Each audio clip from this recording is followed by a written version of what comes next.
बिस्मिल्लाहिर्रहमानिर्रहीम। अस्सलामुअलैकुम class tenth. उम्मीद है आप खैरियत से होंगे। As you know that we have discuss the introduction of computer science class tenth. हमने क्लास टेंथ की जो बुक है आपकी पीटीबी की, उसके अंदर सारी चीज़ों को डिस्कस किया था कि हम क्या पढ़ेंगे और प्रैक्टिकल में क्या आता है, और आपका जो है मतलब क्या क्या इंक्लूड होता है आपके पेपर के हवाले से। ठीक है, उम्मीद है आपको कुछ हद तक समझ आ गई होगी और कुछ हद तक ऑब्वियसली उसमें कन्फ्यूजन्स रहती होंगी, क्योंकि वो तो फिर बाद में, अब जैसे चैप्टर 2 का नाम, ये क्या बात हुई भाई, तो वो तो बाद में समझ आएगी। ठीक है, तो मेरा काम था कि जैसे आपको बता दूं कि क्या पढ़ना है। ठीक है जी, स्टार्ट करते हैं। अब चूंकि हमारे पास 1.1 टॉपिक पेज नंबर 1 के ऊपर इंट्रोडक्शन था। इंट्रोडक्शन में जस्ट कुछ नहीं लिखा हुआ, यही लिखा है कि प्रॉब्लम सॉल्विंग क्या है, प्रॉब्लम सॉल्विंग मेथड। ठीक है जी, ये आपका 1.2 ये क्या है, प्रॉब्लम सॉल्विंग क्या होती है। देखें, नाम पे गौर करें, प्रॉब्लम सॉल्विंग। ठीक है, यानी मसला हल करना, मसला हल करना यानी मसले को हल करना, यानी to solve any kind of problem is known as problem solving. सीधी सी बात है, मसले को सॉल्व करना। क्वेश्चन क्या है, मतलब यहाँ पे मजीद कन्फ्यूजन्स क्या है। यहाँ पे ये है कि मतलब वो तो हमें पता है किसी भी मसले को सॉल्व करना, लेकिन आगे देखें क्या लिखा हुआ है, मेथड। हर प्रॉब्लम को सॉल्व करने के लिए एक मेथड होता है। ठीक है जी, रफ सा एस्टीमेट है। जैसे आपको कहा जाता है कि आप जाएं जनाब और बाज़ार से दही लेकर आएँ। ठीक है, और बाकी या आप शॉपिंग करें, जाएं और शॉपिंग करें। अब उसके अंदर बहुत सारे मसले मसाइल मतलब इसके अंदर हो सकते हैं। वो ऐसे कि भाई कौन सी शॉप पर जाना है, ठीक है, क्या विद इन सिटी है, दूसरी सिटी में जाना है, कौन से मार्केट में जाना है, किस शॉप पे जाना है, मल्टीपल शॉप्स ऑप्शन है, पैसे कितने हैं, क्या लेना है, अपने लिए लेना है, किसी के लिए लेना है, कुछ बचाना है, नहीं बचाना, कन्वेंस कौन सी यूज़ करनी है, कौन सा दिन यूज़ करना है, कितने ड्यूरेशन आपको मिलती है जाने के लिए, वापस आना है। उसके अलावा किसी को बताना है, मतलब अगर आपको घर वालों ने पैसे दिए, आपने बताना है कि जी इतने का अमाउंट है, या नहीं बताना। सारी की सारी चीज़ें ये प्रॉब्लम सॉल्विंग के अंदर आती हैं। समझ आ रही है, हर चीज़ आपकी प्रॉब्लम सॉल्विंग है। इवन मैं आपको कहता हूँ कि बच्चों, अब मैं जैसे आपको बताऊँगा कि आपने ये याद करना है, ये प्रॉब्लम सॉल्विंग है, क्योंकि इसके लिए सबसे पहले आपने वो, फिर आगे मतलब वो मैं बता दिया तो आगे फिर कैसे हम पढ़ेंगे, वो सारा कुछ आगे आ रहा है। ठीक है, कि हर चीज़ का जो है वो बेसिकली क्या है, एक प्लान होता है। वो प्लान मतलब मेथड का मतलब प्लान, उसके हिसाब से हम काम को तरतीब देते हैं। और कंप्यूटर में तो इट इज़ नेसेसरी, समझ आ रही है, उसके अंदर पेपर भी यूज़ करते हैं हम। ये नहीं है कि कंप्यूटर, आप 10 क्लास है प्रोग्रामिंग वाली और ये आपने प्रोग्राम बना के ऐसे दिया क्लाइंट को, नहीं, ऐसे नहीं होता। बहुत ज़्यादा इसके अंदर काम करना पड़ता है। ठीक है जी, तो प्रॉब्लम सॉल्विंग का मतलब आपको समझ आ गई, लेकिन एक ऑर्गेनाइज्ड। ठीक है, ऐसा नहीं है कि अगर आपने बाज़ार से कोई चीज़ लेने जाना है तो आप पहले वहाँ पर चले जाएं, ठीक है, और उसके अलावा पहले आप उसको सारे पैसे दे दें, फिर आप घर आ जाएं, कोई आपको चीज़ ला के दे। उल्टा सीधा तो नहीं ना हो सकता, एक तरतीब। मैं आपको कहता हूँ कि आपने जो है वो ये क्वेश्चंस, मतलब ये आपने लाइन याद करनी है। मैं सपोज कहता हूँ कि वी लव कंप्यूटर, ये आपने याद करनी है। तो सीक्वेंस बड़ा ज़रूरी है कि पहले याद करेंगे, फिर उसके बाद उसको लिखेंगे, वी लव कंप्यूटर। ऐसे तो नहीं ना करेंगे, पहले लिखेंगे, लिखेंगे कैसे, याद ही नहीं है, देख के लिखेंगे। तो देख के लिखेंगे तो फिर उसके बाद, अच्छा देख के लिखेंगे तो फिर ये एक अलग स्ट्रेटेजी है, वो दूसरी स्ट्रेटेजी है। ठीक है, लेकिन अगर यही, अब ये तो चलें यहाँ पूरी हो रही है, लेकिन यही कि नहीं पहले सुना देंगे फिर याद करेंगे, ऐसे तो नहीं ना होता। तरतीब बड़ी ज़रूरी है। इसी हिसाब से हमने प्रॉब्लम सॉल्विंग की एक डेफिनेशन बनाई है बुक वालों ने। वो क्या है, वो ये है जी कि problem solving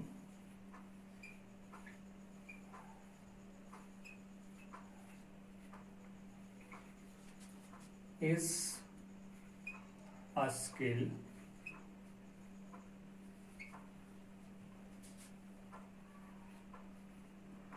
which can be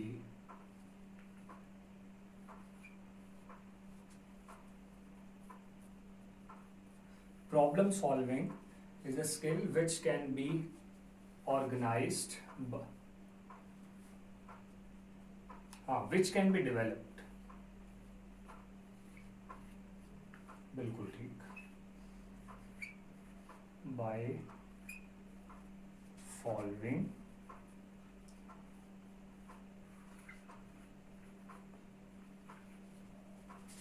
a well organized approach.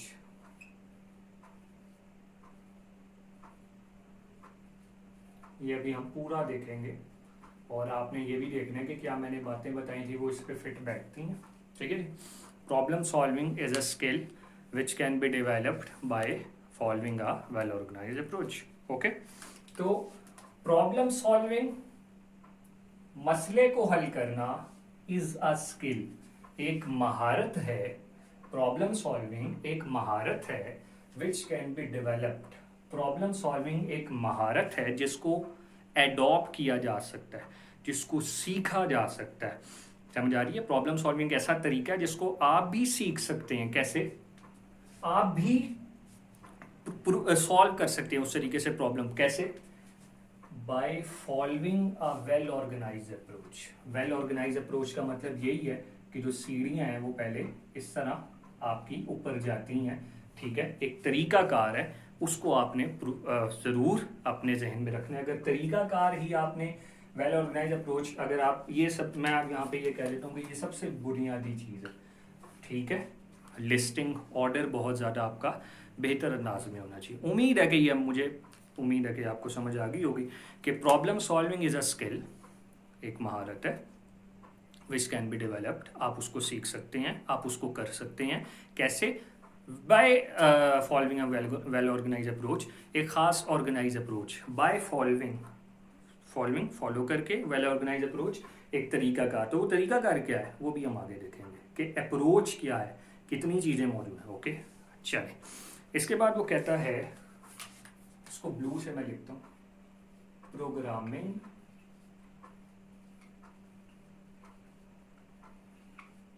is also a problem solving activity।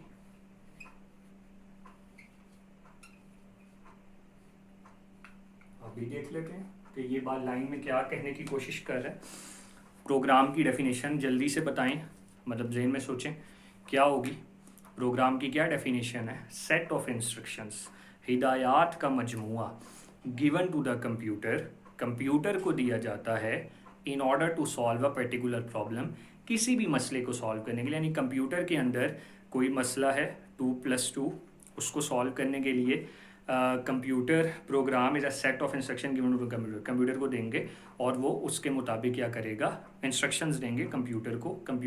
Set of instruction, हिदायत का मजमुआ, given to the computer, computer को दिया जाता है in order to solve a particular problem. For example calculator है, तो बड़ी अच्छी एग्जांपल है आपके प्रोग्राम की। नंबर 2, अब आप नंबर 2 पर इसमें आ जाएं कि जैसे अब आप देखें कि जनाब मतलब जैसे मैं आपको कहता हूँ कि आप जो है वो एक मैं आपको कहता हूँ कि 10+10, फ़ौरन दिमाग में सोचते हैं और कहते हैं कि जनाब 20। 10+10 क्या था? क्वेश्चन था, दिमाग में सोचा, वो प्रोसेसिंग, और मुझे जो बताया वो आउटपुट, ठीक है जी। डाटा और इन्फॉर्मेशन का कॉन्सेप्ट आपको पता है। अब वो जो दिमाग की प्रोसेसिंग हो रही है आपकी 10+10, आपने सोचा कि भाई ये क्या है प्रोसेसिंग, तो ये इंस्ट्रक्शन है ना, बचपन में सीखी थी, जमा करने का तरीका सीखा था, माइनस करने का तरीका सीखा था, प्लस करने का, डिवाइड मल्टीप्लाई, सारे तरीके का सीख चुके हैं। तो ये तरीका हिदायत है, ये तरीका इंस्ट्रक्शन है। समझ आ रही है? तो कंप्यूटर को भी तो चाहिए, उसको कैसे पता लगेगा काम कैसे कर, ये बेसिकली कॉन्सेप्ट है। तो अब हम आ जाएं, वो कहता है programming is also a problem solving activity. तो सही तो कह रहा है कि जो आप प्रोग्राम कर रहे हैं, प्रोग्राम लिख रहे हैं, प्रोग्रामिंग का मतलब to write a program, program लिख रहे हैं, क्यों लिख रहे हैं? Set of instruction given to the computer to solve a particular problem, मसले को सॉल्व करना है ना, वरना क्यों लिखते? दिमाग तो नहीं ना खराब, लिखना तो इस वजह से लिखेंगे ना ताकि कंप्यूटर समझ सके, ठीक हो गया। तो लिहाजा प्रोग्रामिंग जो है वो तो प्रॉब्लम सॉल्विंग की बुनियाद है, ठीक है, आप ये कह सकते हैं। इसके बाद वो कहता है, इसको मैं जरा इससे लिखता हूँ, if you are a good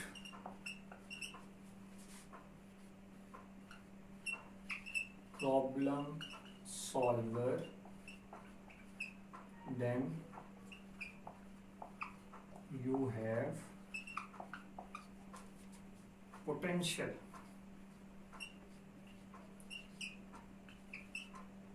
to become a good programmer.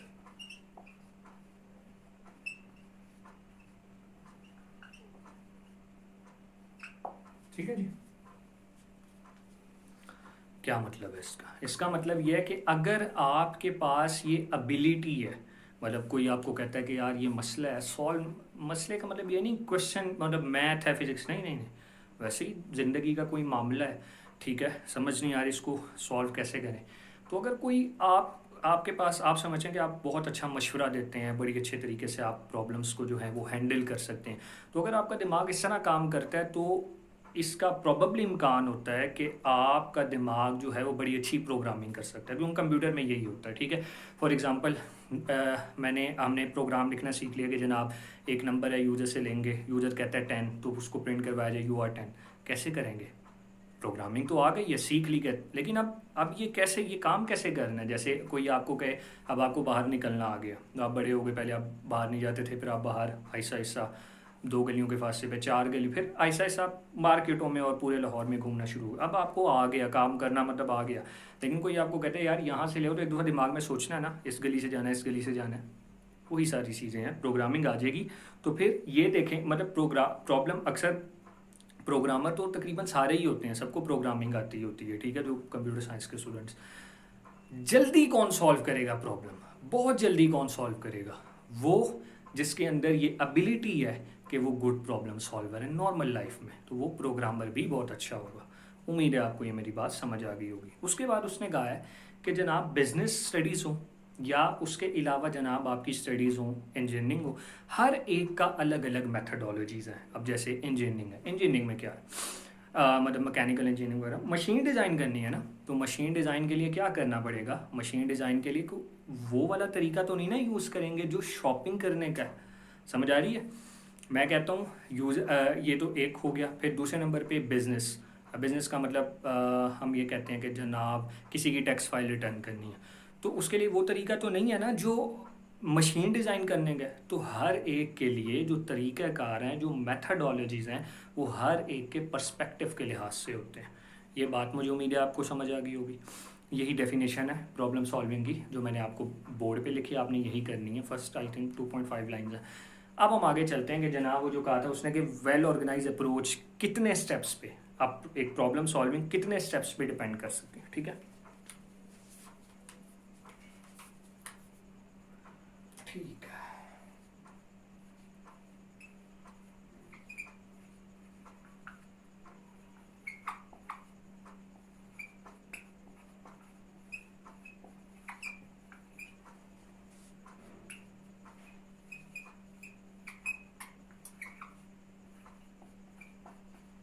यहाँ मैंने बुक वालों ने 9 स्टेप्स लिखे हैं, ठीक है। अब ये भी एक मसला है, बहुत क्वेश्चन आता है, एमसीक्यू बहुत आता है, there are dash steps to solve a problem बच्चे। अब उसके अंदर 9 है, 9 की ऑप्शन ज़रूर होते हैं उसमें 9, तो जिनको नहीं पता वो 9 पे टिक करते हैं। देखें भाई, ये 9 पक्के पक्के नहीं है, यानी ऐसा नहीं है कि ये 9 ही रहेंगे। यहाँ पे बुक वालों का अंदाज़े बयान ऐसा है कि उन्होंने 9 में बता दिया। हो सकता है आप मुझे कहें तो मैं इसको 10 में बताऊँ, मतलब एक और एडिशन कर दूँ। हो सकता है आपको समझ आए बाद में, तो आप उसको कहें कि नहीं सर 9 क्या, ये तो 5 में पूरे हो रहे हैं, बिला वजह घुमाया हुआ 5 में भी। तो ये क्या है, ये एक स्ट्रेटजी जो है, ये मतलब ये नहीं कह सकते कि ये फिक्स्ड है कि इतने स्टेप्स हैं। तो हम इसमें क्या कहते हैं, मैनी स्टेप्स हैं। 9 तो उसने लिख दी हैं, ये नहीं 9 नहीं होते। मतलब 9 का मतलब ये है कि ज़्यादा भी हो सकते हैं, कम भी हो सकते हैं, तो इसलिए हम कहते हैं कि मैनी स्टेप्स हैं, ठीक है। इसलिए उसने 9 ही लिखा। पहला फर्स्ट है जी problem identification,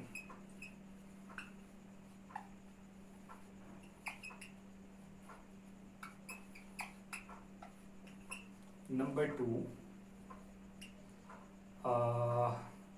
specify requirements,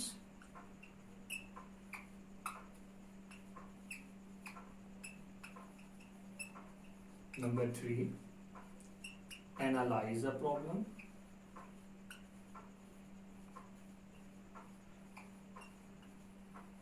number 4, design algorithm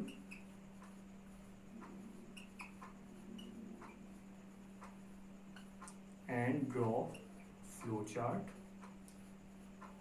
ये आपने 8 में पढ़ा है। नंबर 5, राइट अ प्रोग्राम, अब प्रोग्राम लिखना है इतने स्टेप्स के बाद, प्रोग्राम कोडिंग सारा मैं आपको बताऊंगा अभी। नंबर 6, जब आपने प्रोग्राम टू टेस्ट, अच्छा ये आ रहा है, ठीक है, ये तो आपका टेस्ट एंड डीबग आप प्रोग्राम, ठीक है। 7 पे maintain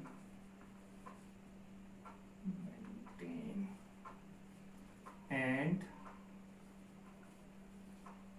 update a program। Number 8, अच्छा जी, अच्छा भाई, 7 बेसिकली है आपका इम्प्लीमेंट प्रोग्राम, ठीक है जी। 7 है इम्प्लीमेंट प्रोग्राम, वो तो बाद में करना है ना,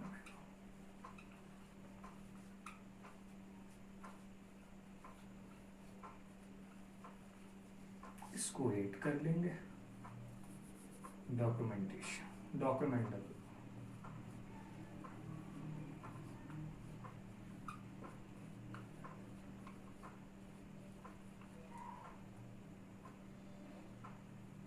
ठीक है जी, एक एक करके डिस्कस कर लेते हैं, ठीक है जी।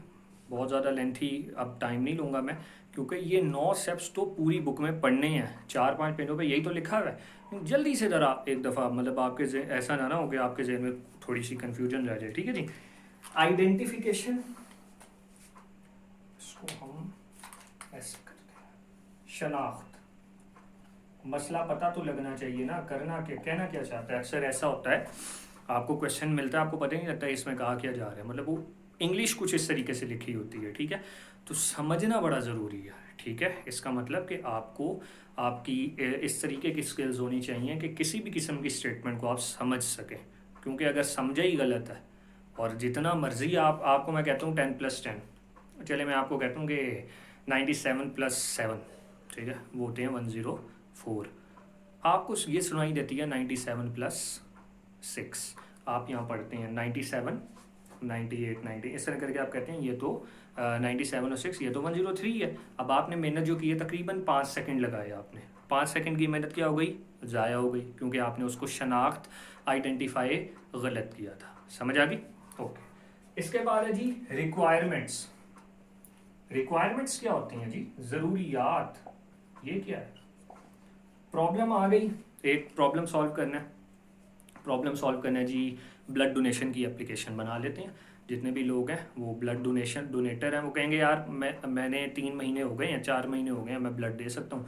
अपने आप को लिस्ट कर लिया, और जिनको चाहिए उनको कॉल करके, जो भी मतलब वो समझ आ रहे हैं हम किस तरीके से, मतलब वो लंबा काम हो जाएगा। बहरहाल, तो उसके लिए फिर क्या चाहिए, मोबाइल चाहिए, ऑब्वियसली टेस्ट नहीं करना, उसके लिए लैपटॉप चाहिए या कंप्यूटर चाहिए बहुत अच्छे किस्म का, उसके लिए एंड्रॉयड स्टूडियो चाहिए, बेशुमार किस्म के उसके लिए हमारे पास चीज़ें चाहिए होती हैं। उसके अलावा फिर टाइम लिमिटेशंस, टीम, बजट, ये सारी चीज़ें आपकी रिक्वायरमेंट्स में हैं, ठीक है जी।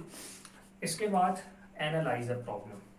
एनालाइज अ प्रॉब्लम का मतलब वैसे तो मसले का तज्जिया करना है, यहाँ पे हम क्या करते हैं, मैं बस जल्दी जल्दी वाइंड अप करता हूँ।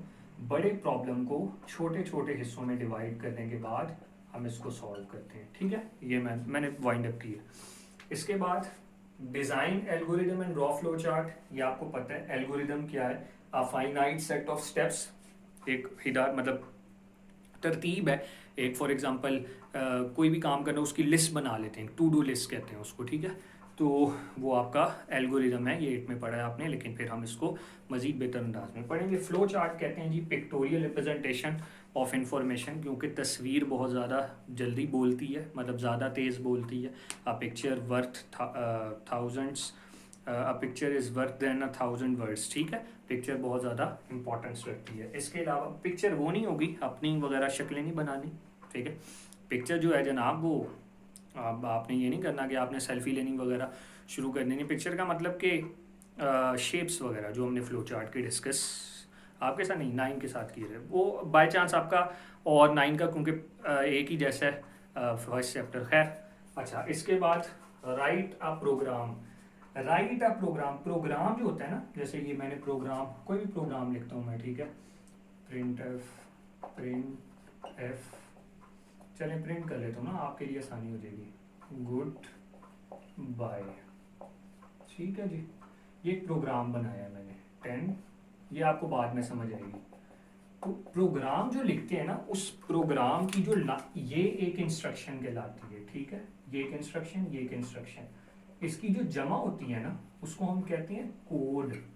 कोड कहते हैं या प्रोग्राम कहते हैं, ठीक है। तो आप प्रोग्राम लिख रहे हैं ना तो आप प्रोग्रामिंग कर रहे हैं, आप प्रोग्रामिंग भी कह सकते हैं। तो इसी तरह कोड लिख रहे हैं ना तो आप कोडिंग भी कह सकते हैं, ठीक है, इस वजह से।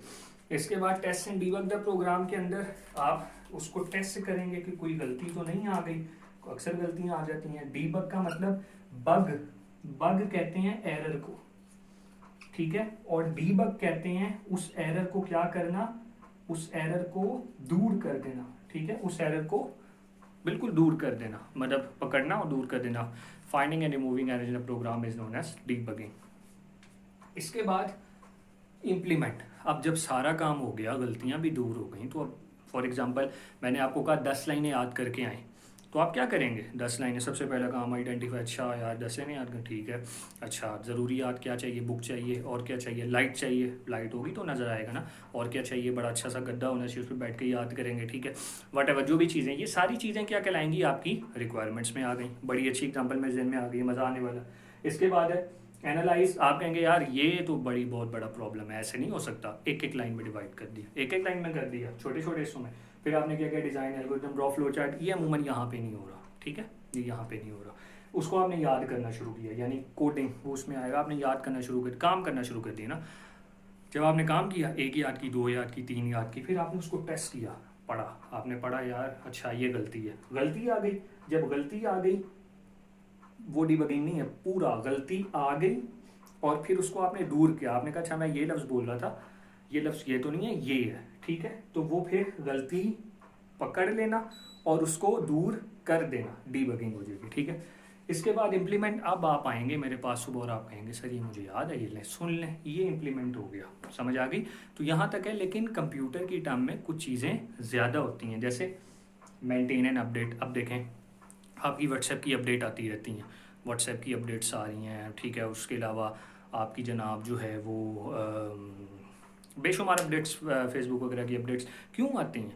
वक्त के साथ साथ इंस्ट्रक्शंस को इम्प्रूव करने की ज़रूरत पड़ती है, क्योंकि ऐसा होता है जैसे फॉर एग्जांपल अब एंड्रॉयड जैसे कि 10 है, ठीक है। एंड्रॉयड 9 के ऊपर एक ऐप बिल्कुल ठीक चलती थी, मार्केट में 10 आया। हो सकता है, ये नहीं है कि ज़रूरी है, ये नहीं है, हो सकता है कि 10 जब आए तो उसके अंदर जो उसकी मतलब जब 10th आएगा तो उसके अंदर क्या होगा? 1 मिनट। अच्छा, तो इसका मतलब ये है कि जब 10 आएगा तो हो सकता है कि वो ऐप उस पर ना चले, पॉसिबल है। तो अब ऐसा तो नहीं है कि ऐप मार्केट में दोबारा नहीं, ऐसा तो नहीं ना होता। उसके अंदर एक अपडेट वो देखें कि 10th के अंदर क्या इंप्रूवमेंट हुई है, या 10th में क्या मतलब एक ऐसी चीज़ है जो हमारी जो 9 पे बनी थी वो उसको सपोर्ट नहीं कर पा रही।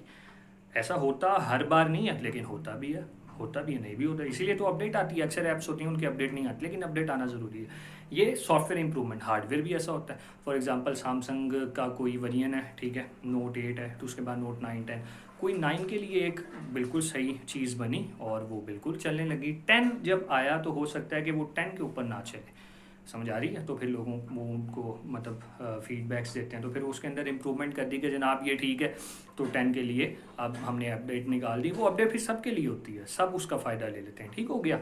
उम्मीद है समझ आ गई होगी। फिर ये तो मेंटेन अपडेट। और फिर डॉक्यूमेंट द प्रोग्राम का मतलब कि जो जो काम करते हैं ना उसकी डॉक्यूमेंटेशन बनाते रहते हैं। आप कोई भी बड़े सॉफ्टवेयर वेबसाइट्स पे जाएं, उनकी डॉक्यूमेंटेशन पड़ी हुई है, उन्होंने क्या काम किया, कब किया, कैसे किया, उसके अंदर क्या क्या चीज़ें हैं, उसका यूज़र मैन्यूअल, इस्तेमाल करने का तरीका, वो भी एक डॉक्यूमेंट का पार्ट है। सारी चीज़ें जो उसकी फंक्शनैलिटी बयान करेंगी उसको हम डॉक्यूमेंट डॉक्यूमेंट कहते हैं, और ये काम करने के अमल को, लिखने के अमल को, उसकी फंक्शनलिटी बयान करना है, ये बात लिखना, ये डॉक्यूमेंटेशन कहलाता है।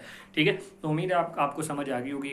लेक्चर 25 मिनट का हो चुका है, लेकिन उम्मीद है कि ये अगर आप पूरा सुनेंगे तो आपकी बहुत ज़्यादा एम्बिगिटीज यानी प्रॉब्लम्स दूर हो जाएंगी। ठीक है, अल्लाह हाफिज़।